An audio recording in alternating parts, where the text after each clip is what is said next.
سلام.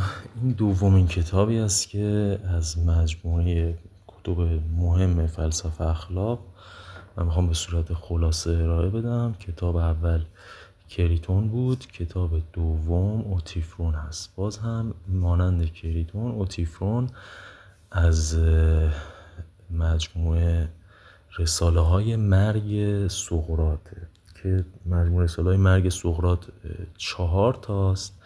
از بین اون 4 تا 3 تاشون معروف ترن و بیشتر به فلسفه اخلاق مرتبطن. یکیش کریتونه، یکیش اوتیفرونه، یکیش دفاعیه سقراطه که در زمان دادگاه دفاعیه محقق میشه.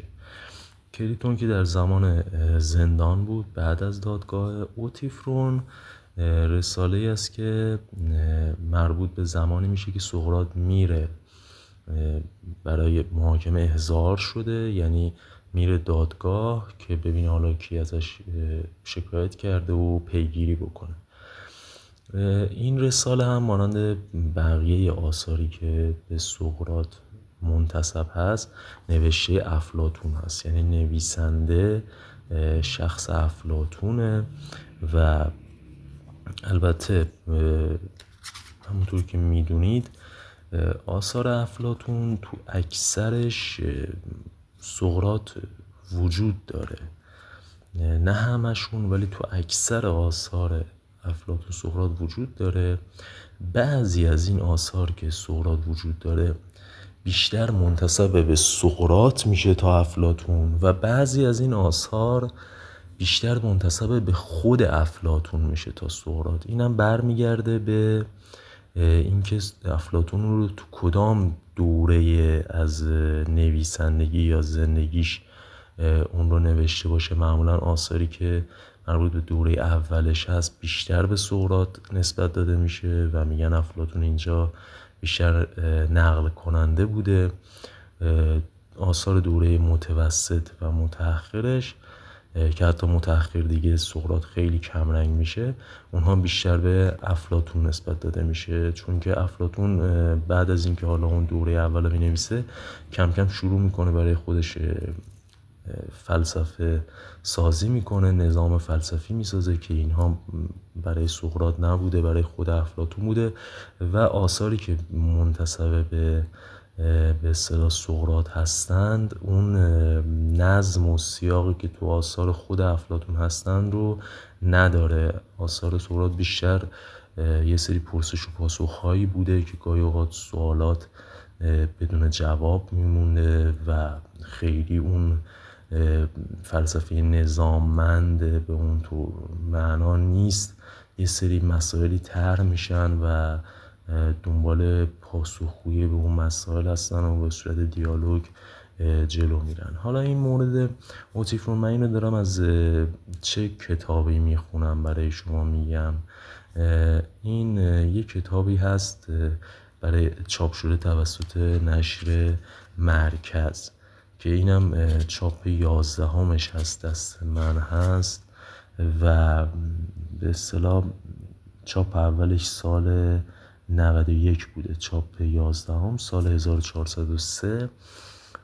عنوانش محاکمه سقراط هست ولی این کتاب هر سه تا رساله‌ای که بهتون گفتم رو داره، یعنی اوتیفرون رو داره، دفاعیه سقراط رو داره، کریتون رو هم داره. ترجمهش برای خانم لیلی گلستان هست که از متن فرانسوی ترجمه کرده و ترجمه مقدمه اون مترجم فرانسوی هم داره، یعنی مقدمش برای مترجم فرانسوی هستش. اولین رساله‌ای که توی اینجا اومده، چون به ترتیب اومده دیگه، اوتیفرون اول توی به اصطلاح قبل از دادگاه اتفاق میفته، بعد دفاعی است که خود زمان دفاعه و کریتون هم در آخره که در زمان زندانه. خب اوتیفرون کی بوده اصلا؟ چرا یه دفعه بین اوتیفرون و سقراط یه بحثی در میگیره؟ اوتیفرون یه شخصی بوده، حالا میگفتن غیبگو. غیبگو منظور این که از این افرادی که کارشون پیشگوییه، حالا تو اون زمان همچین آدمایی بودن. الان خیلی شغل غیبگویی خیلی شغل به اصطلاح رسمی و مشخص و چیزی نیست. حالا شاید بعضیا هنوز هم شغل غیبگویی داشته باشن، مثلا چه فال بگیرن و از اینجور کارا انجام بدن، ولی خب اون زمان یه خورده حالت رسمیت بیشتری داشته تا الان دیگه. بعد اینا تو دادگاه به هم دیگه بر میخورن. توی منظورم از دادگاه همون محلیه که حالا میرفتن برای بررسی کارهای به اصطلاح شکایت و اینها، و بینشون بحث میشه. اوتیفرو میگه که خب سهراد اومدی اینجا چیکار؟ سهراد میگه که یه نفر از من شکایت کرده و شکایت هم شکایت شخصی نیست، شکایت از طرف دولته. این وقتی میگه از طرف دولت منظورش اینه که این یه جور به اصطلاح مدعی العمومه، منظورش اینه. مترجمم توضیح میده که در اون زمان حالا توی اون به اصطلاح یونان یا توی اون شهر آتن مردم میتونستن دو جور از همدیگه شکایت کنن، یکی به صورت شخصی از همدیگه شکایت کنن و یکی این که به صورت به اصطلاح کلی، یعنی مدعی العموم. مثلا بگن فلانی اذهان رو منحرف کرده، یه همچین حالتی، اذهان رو منحرف کرده یا جوانان رو گمراه کرده، و اتهامی هم که به سهراد میدن مشابه این هاست دیگه. یعنی بحث یک فرد خاص نیست، بگیم که مثلا یه نفری تو جامعه فساد ایجاد کرده، یه همچین حالتیه. بعد من یه سری آدم رو بگم تعداد صفحات این هست. این از صفحه به اصطلاح 11 این رساله شروع میشه تا صفحه 50. یعنی اگه میخواین اندازه این مکالمه رو بدونید صفحه 11 تا 50 هستش. خیلی چیز مثلا رساله حجیمی نیست، مختصره. بعد خب حالا اوتیفرون میاد تو برای شما میگه از من یه شکایت اینجوری شده. به سهراد میگه تو برای شما اینجا؟ میگه برای اینکه از پدرم شکایت بکنم. سهراد یه خورده تعجب میکنه، میگه چرا اومدی از پدرت مثلا شکایت بکنی؟ و یه بحثی میشه. اوتیفرون طرح میکنه که چرا بعضی از مردم فکر میکنن که اگه کسی از پدرش شکایت بکنه یه کار مثلا کفرآمیز یا بدی کرده. اول حالا ماجرا رو توضیح میده، میگه که مثلا پدرم یه کشاورزی بوده که یه برده ای رو کشته، یعنی اون کشاورزی برده ای رو کشته. پدرش میره اون کشاورز رو حالا دستگیر میکنه، میذاره یه جایی که بعد بره حالا مشورت بکنه، ببینه که با این شخص باید چی کار بکنه. ولی ظاهراً اون جایی که اون فرد رو دستگیر میکنه، حالا دست و پاشو میبنده و رها میکنه، هیچ مراقبتی از اون فرد صورت نمیگیره. یعنی آب و غذا یا درستی بهش نمیدن، حالا احتمال داره هوا نمیدونم یا گرم بوده یا سرد بوده، هر چی بوده اون فرد میمیره، اون کشاورز میمیره. و اوتیفرون اومده شکایت بکنه از پدرش که مثلا به عنوان قاتل معرفی بکنه. و اوتیفرون یه همچین چیزی طرح میکنه که چرا مردم فکر میکنن کسی اگر از پدرش شکایت بکنه این یه کار کفرآمیزه، و اصلا اینطوری نیستش و هر کسی که مثلا قتل انجام داده باید ما بریم ازش شکایت بکنیم اگر بدونیم مقصره، و همه متخلفا رو باید پیگیری بکنیم. سقراط این بحث که میره توی کفرآمیز بودن و اینها یه شروع میکنه دیگه، مثل روش خودش دیگه، انگار که منتظره که یه کسی یه حرف اینجوری بزنه که شروع کنه به بحث کردن دیگه. اینجا اون سر بحث رو میگیره و وارد اصل اون بحثشون میشن در مورد این که اصلا کفرآمیز بودن یعنی چی و مقدس بودن یعنی چی. و این رساله تقریبا موضوعش همینه که اصلا تقدس به چه معناست، و یه امر خب ناخودآگاه دینی میشه دیگه، یعنی یه بحث دینیه چون مربوط به خدایان و اینجور چیز هاست. ولی به فلسفه اخلاق هم مرتبطه، از این جهت که همیشه یه بحثی هست بین ارتباط اخلاق و دین و اینکه حالا مثلا خدایان یا خدا چه نقشی داره تو تعیین خوب و بد و این بحث ها هم میونه بحث ها میاد. خب سقراط میگه پس تو خیلی وارد هستی به امور که تقدس چی و کفرآمیز بودن چی و منم شکایتی که ازم شده تو همین حدوداست و تو همین موضوع است و من اگه بیام مرید تو بشم و تو به من یاد بدی حتما خیلی به من کمک میکنه و اینها. میگه خب پس به من یاد بده که امر قدسی چیه و کفر چیه. به اصطلاح اولش اوتیفرون میاد با یه مصداق شروع میکنه، میگه این که ما بریم تمام مجرمین رو تعقیب بکنیم این یه امر قدسیه. حتی خود زئوس هم با باباش برخورد کرده، با پدرش برخورد کرده، که حالا این برمیگرده به خدایان یونان دیگه. خدایان یونان خیلی شبیه انسان ها بودن، بیشتر از اون چیزی که تو دینهای امروزی، منظورم مثلا مثل دین اسلام و دین مسیحیت و یهودیت و مشابه اینها میگن خدا انسان انگاری، خدا مثلا خدایی خورده ویژگی های انسانی داره. این تو زمان یونان در واقع اون حالت اساطیری بوده، خیلی بیشتر این حالت وجود داشته و خداها با هم دیگه توی اون اساطیر گاهی نزاع داشتن و چیزای شبیه به این. میگه خب زئوس هم با پدرش در واقع یه درگیری داشته و اینجوری نیستش که بگیم چون پدره پس هیچ وقت نباید مثلا با مقابلش وایساد و اینها. منم میام از پدرم شکایت میکنم، یه همچین استدلالی میاره.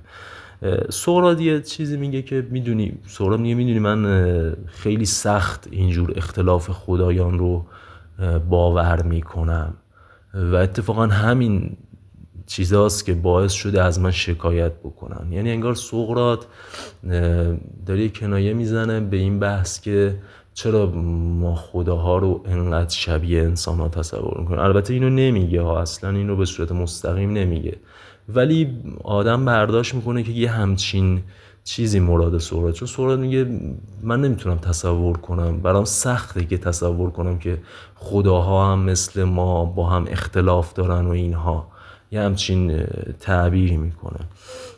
بعد میاد میگه که مصداقی نگو. تو این چیزی که تو الان گفتی در تعریف کفرآمیز بودن و به اصطلاح تقدس، که من تقدس اینه که هر کسی که به اصطلاح مجرمه باید تعقیب بکنه، میگه این یه مصداقه. کلی برام تقدس رو تعریف کن، ماهیت تقدس رو برام تعریف کن. بعد اوتیفرون میاد یه چیز کلی میگه هر چیزی که خوشایند خدایان باشه اون مقدسه و هر چیزی که ناخوشایند باشه برای خدایان اون چیه؟ کفرآمیزه. و دوباره سقراط شروع می‌کنه، یعنی دیگه تا آخر همینه دیگه. سقراط تعریف‌های اوتیفرون رو اینقدر پیگیری میکنه که بگه این تعریف اشتباهه و یه تعریف دیگه ارائه بده. بعد خب سقراط برمیگرده به همون حرفی که میگه بس خیلی نقلیات هستش که خدایان با هم در تقابلن، یعنی با هم نزاع میکنن و فلان و این حرفا. اینو که قبول داری؟ یعنی اوتیفرون این مسئله رو کاملا پذیرفته بوده، اون داستان‌ها و در مورد خدایان و اینا. سقراط خودش مثلا یه مقدار تردید داشته یا بگیم قبول نداشته. بعد میگه چه وقتی ماها اختلاف میکنیم؟ میگه مثلا فرض کن اگر من و تو سر قد یه انسانی با هم اختلاف داشته باشیم، خب میتونیم خیلی راحت بیایم اینا رو مثلا قد اون انسان رو بذاریم کنار یه انسان دیگه یا با یه مقیاسی اون رو بسنجیم و اختلافمون برطرف میشه. یا مثلا اگر سر وزن یه چیزی اختلاف داشته باشیم، خیلی راحت میتونیم بیایم اونو اندازه‌گیری کنیم با یه مقیاسی و بعد اختلافمون از بین میره. در واقع میخواد بگه توی یه سری از مسائل که مثالهایی هم که میزنه مثالهای امور کاملا تجربی هستن، مثل قد و وزن و اینها. میگه تو اینها ما خیلی به اختلاف بر نمیخوریم، اختلاف راحت برطرف میشه. اما اگر بیایم در مورد این بحث کنیم که چه کاری خوبه، چه کاری شریفه، در مورد این هاست که ما اختلاف برمیخوریم و اختلافمون برطرف نمیشه. چرا؟ شاید میخواد بگه که چون مقیاس خیلی مشخص و واحدی نداره که هممون سرش توافق بکنیم. بعد میگه خدایان هم که اختلاف میکنن در مورد اینه که چه چیزی خوبه، چه چیزی شریفه. یعنی خدایان اگر میگن مثلا از یه چیزی خوششون میاد، میگه یه چیزی خوشاینده خداست، منظورمون اینه که اون خداه فکر میکنه که این یه چیز خوبه، مثل من آدم دیگه. ببین خیلی خداها اینجا شبیه آدم هستن دیگه. یعنی چطور من وقتی از یه چیزی خوشم میاد فکر میکنم اون خوبه، شریفه، خدا هم همین طوریه. و چطور میشه گاهی اوقات یه چیزی مورد اختلافه، مثلا من میگم این خوبه، تو میگی این بده، من میگم درسته، تو میگی این نادرسته. میگه همینطوری در مورد اون اختلافی هم که خدایان دارن تفسیرش انگار همینه. یعنی اونا هم انگار در مورد اینکه یه چیزی خوبه یا یه چیزی بده، شریف یا شریف نیست، اختلاف میکنن، وگرنه در مورد قد و وزن و اینجور چیزا که اختلاف نمیکنن. بعد میگه پس یه چیزی میتونه هم مورد خوشایند خدایان باشه، هم ناخوشایند باشه، بسته به این که مثلا فرض کن یه خدایی میگه اون خوبه، یه خدایی میگه اون بده. میگه پس قدسی بودن این وسط چی میشه؟ یعنی ما میخواستیم بگیم قدسی بودن و کفرآمیز بودن در مقابل همن، یعنی یه چیزی یا قدسیه یا کفرآمیزه.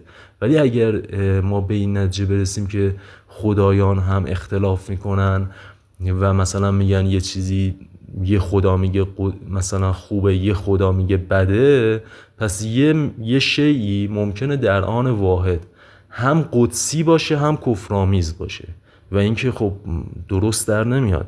اینجا سقراط یه تعریف دیگه‌ای پیشنهاد میکنه. میگه به جایی که بیایم بگیم آقا مثلا قدسی یعنی مورد خوشایند خدایان، بیایم بگیم قدسی چیزی است که تمام خدایان اون رو دوست دارن و کفرآمیز چیزیه که همه خدایان از اون بعدشون میاد. یعنی با یه همه اضافه کردن به جمله میاد این تعریف رو اصلاح میکنه. میگه پس جایی که خدایان دیگه اختلاف ندارن، همه خدایان میگن یه چیزی خوبه یا همه خدایان میگن یه چیزی بده.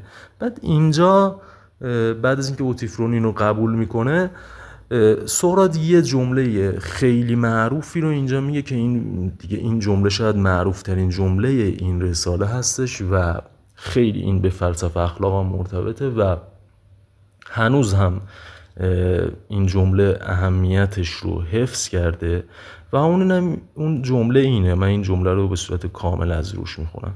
میگه آیا چون خدایان آن را دوست دارند مقدس است یا چون مقدس است خدایان آن را دوست دارند؟ این صفحه 31 کتاب اومده. یعنی چی؟ یعنی ما به این نتیجه رسیدیم که مقدس اون چیزیه که همه خدایان دوست دارن. بعد میگه اصلا خدایان چرا اومدن یه چیزی رو دوست دارن؟ یعنی ما چون یه چیزی، یعنی خدایان چون یه چیزی خوبه و مقدسه دوستش دارن یا چون اونا دوستش دارن خوب و مقدس میشه؟ سوال این سوال طرح میکنه. من چرا میگم این سوال مهمه؟ ببین این در مورد اخلاق قشنگ شما میتونید سوالو بکنید. آیا چون یه کاری خوبه خدا میاد به اون امر میکنه یا چون خدا بهش امر کرده خوبه؟ این یه اختلافیه مثلا تو بحث نظریه امر الهی یا حتی که تو مسیحیت هست. در بین مسلمانان هم این اختلاف به شدت وجود داشته بین به اصطلاح معتزله و اشاعره تو کلام، که حالا اشاعره میگفتن که چون خدا امر میکنه خوبه و معتزله معتقد بودن که نه، اینها چون خوب هستن خدا بهشون امر میکنه، یعنی خوب بودن مستقل از خدا وجود داره. ما در مورد خدایان فعلی هم میتونیم این بحثا، یعنی مثلا یه چیزی نیستش که فقط مخصوص خدایان یونان باشه دیگه، در مورد خدای اسلام، در مورد خدای مسیحیت، خدای یهودیت، در مورد هر خدایی شما میتونید رو تصور بکنید. و این حالا بحث قدسی رو گفته، ولی شما تو اخلاق هم میتونید این رو کاملا پیاده بکنید. یعنی مثلا فرض کنید ما یه دستور دینی داریم. دستور دینی چیه؟ دستور دینی اینه که مثلا دروغ نگو، به عنوان مثال خدا گفته دروغ نگو. چون دروغ گفتن بده خدا این امر رو کرده، یا چون خدا این امر رو کرده این به اصطلاح بد میشه؟ و این تو نحوه میتونه، نمیگم 100%، میتونه رو نحوه برداشت شما از دستورات دینی تأثیر بسیار عمیقی بذاره. یعنی اگر شما بگین که خوب بودن مستقل از خواست خدایانه و شما خودت رو یه حالتی در نظر بگیری که میتونی تا اندازه خوب و بد رو تشخیص بدی، یعنی خودت همین توانایی رو تا اندازه‌ای داری میتونی تشخیص بدی که خوب، مثلا دروغ گفتن بده، راست گفتن خوبه. اینجاها شما میتونی مثلا برفرض اگر یه دستور دینی اومد که هر جوری حساب میکنی میبینی این با عدالت، با خوب بودن، با چیز جور در نمیاد، اینجا میای اون دستور دینی رو به نحو دیگری تفسیر میکنی که به مشکل نخوری. ولی اگر بگی خوبونیه که خدا گفته، دیگه اصلا تو برداشت خودت و تفکر خودت جایگاهش رو از دست میده. البته این میگم 100% نیست، باز هم میتونیم تفسیرایی بکنیم. مثلا اشعری‌ها میتونن بگن که خدا باعث خوب و بده، ولی خدا اون چیزی که مثلا تو ذهن خودش بوده رو به ذهن ما منتقل کرده، به عنوان مثال. یا مثلا برعکسش معتزله ها میتونن بگن که خوب بودن مستقله، ولی ما چندان توانایی درک اون رو نداریم، حتما باید به منابع دینی مراجعه کنیم با اینکه مستقله. خب اینم اینجوری هم میشه گفت، ولی خب در اصل اون نزاع تأثیر عمیقی توی این بحث میذاره. حالا من اینو از فلسفه اخلاق میتونم بیارم بیرون و حتی خارج از فلسفه اخلاق، نه این بحث رو، این نوع سوال کردن رو چیه تو جاهای دیگه تو فلسفه طرح بکنم. مثلا من یه نمونه میگم، شاید هم خیلی مثال خوبی نباشه ولی به نظر من مثال خوبیه. مثلا فرض کنیم معنای زندگی و خود زندگی، رابطه اینها چیه؟ چون زندگی معنا داره ما زندگی میکنیم، یا اینکه ما زندگی میکنیم که معناش رو خلق بکنیم؟ ببینید یه وقتی شما میگی یه معنایی برای زندگی به طور کلی وجود داره، یعنی زندگی اساساً معنا داره و ما خب به وجود میاییم و زندگی میکنیم چون زندگی اساساً معنا داره.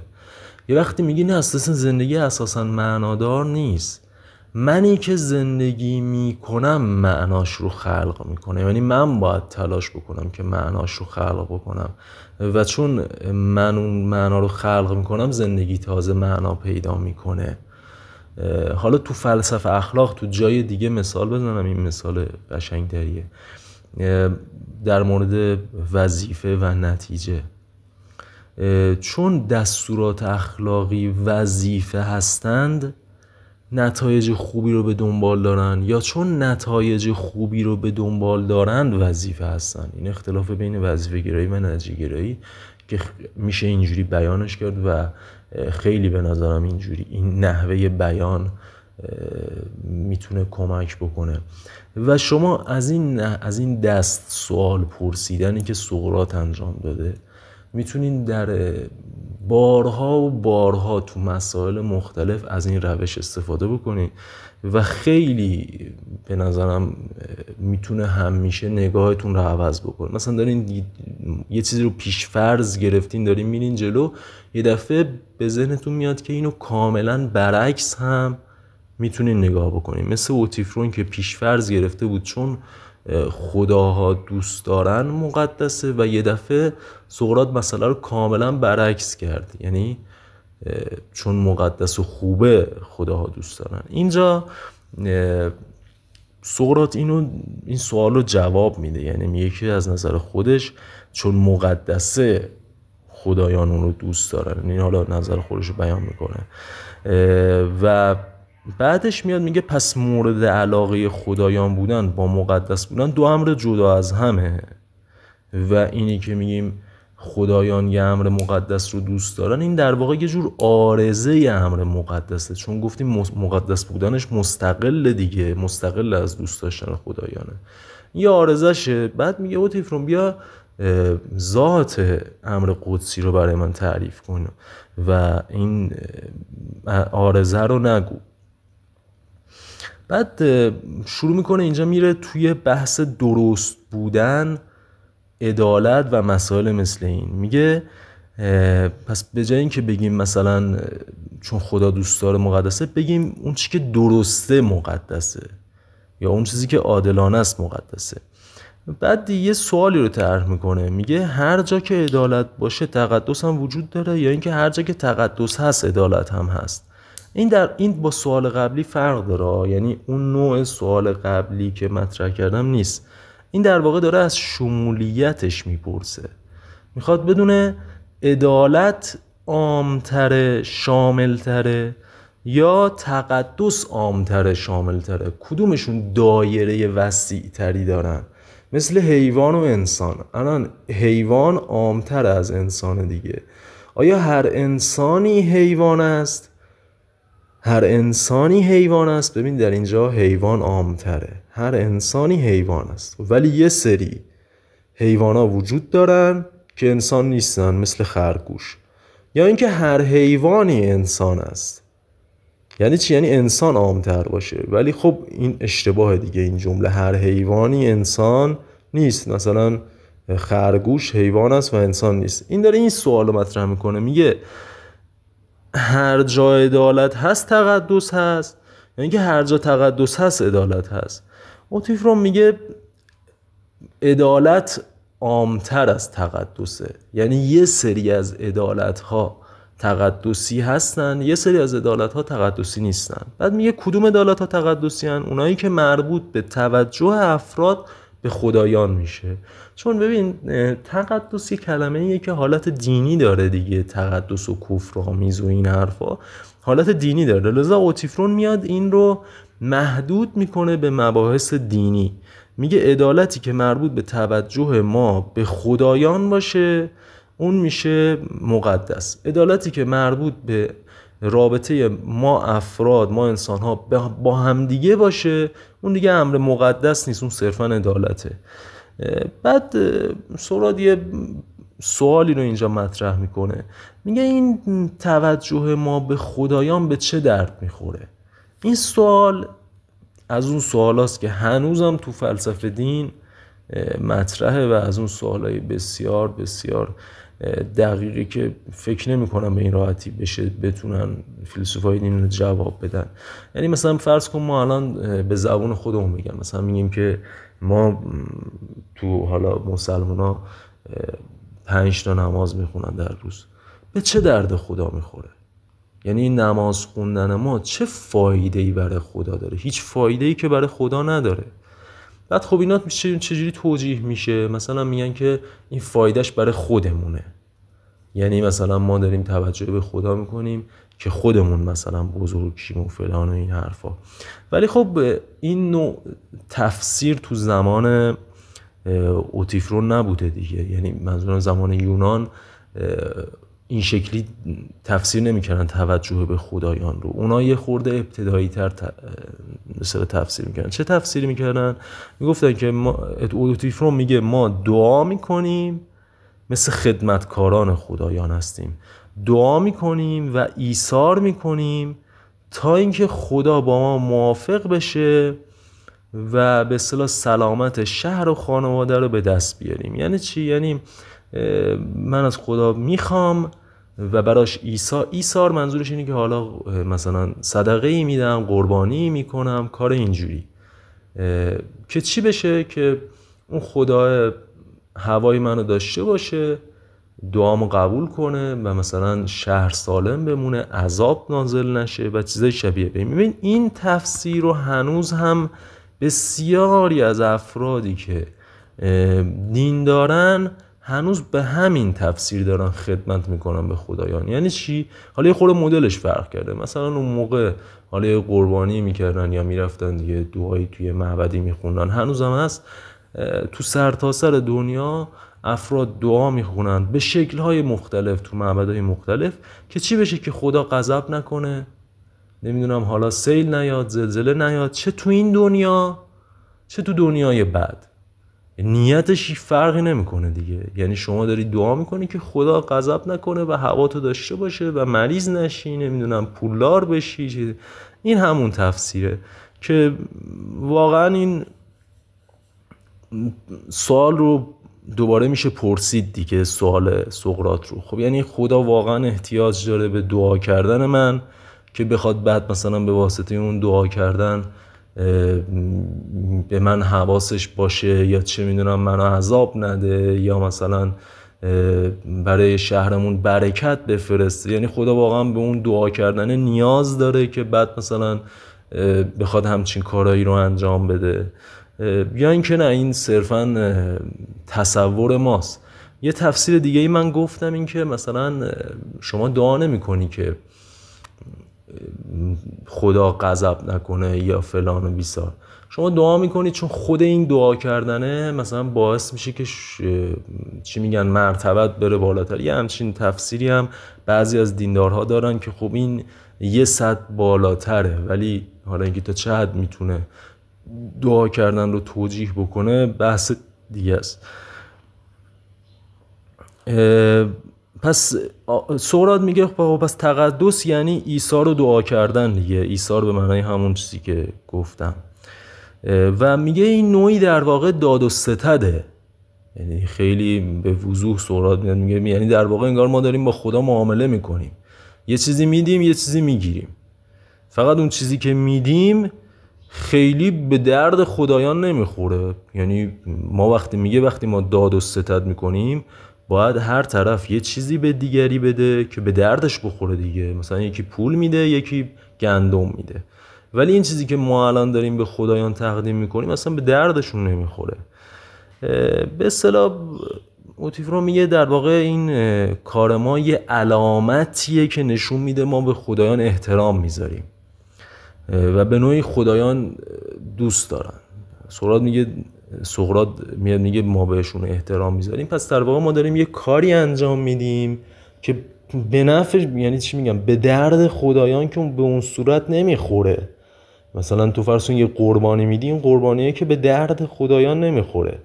پس در واقع این احترام رو نشون دادنه فقط یه کاریه که انگار خدایان خوششون میاد، دوست دارن. یعنی چیزی که مثل این که بگیم مثلا تملق یه نفر رو بگی مثلا یه چیزی به دردش نمیخوره، برای خب یه جور حالت تملق‌گویی باعث میشه خوشایند اون مثلا خدایانه. اوتیفرون هم میگه آره یه همچین چیزیه. یعنی در واقع خدایان دوست دارن که ما این کار رو انجام میدیم، ما مثلا چیز میکنیم. و اینجا سقراط دوباره مچش رو میگیره، میگه ببین ما دور زدیم تو تعریفمون.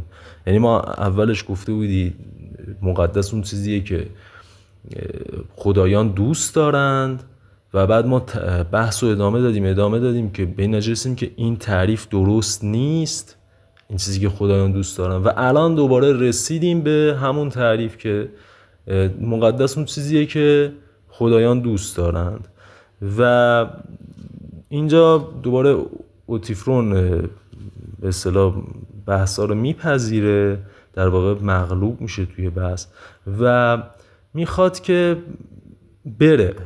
در واقع اوتیفرون میگه که من دیگه وقت ندارم برم. سقراط هم هرچی بهش میگه که مثلا یه تعریف دیگه من ارائه بده، ارائه نمیده و اوتیفرون اینجا میگه من باید برم وقت ندارم و بحث همینجا نیمه کاره تموم میشه.